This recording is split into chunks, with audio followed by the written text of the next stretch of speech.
السؤال الرابع: ما الأفضل في قيام صلاة التهجد في رمضان، أن تصلى في جماعة أو منفردا؟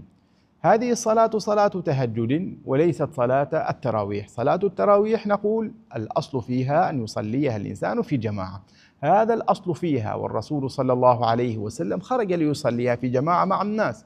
تقول عائشة: إنه ما صلاها مع الناس جماعة لأنه صلى الله عليه وسلم خشي أن تفرض عليهم، ولولا هذا المانع لبقي يصليها جماعة مع الناس. لذلك فالأولى في صلاة التراويح أن تصلى جماعة. أما صلاة التهجد التي تكون قبل الفجر في منتصف الليل أو في ثلث الليل الآخر، فالأولى لمن استطاع أن يصليها بنفسه وأن يواصل صلاتها بنفسه، الأولى أن يصليها بنفسه. فخير صلاة المرء في بيته كما يقول النبي صلى الله عليه وسلم إلا المكتوبة. إذن هذا هو الأولى والأفضل.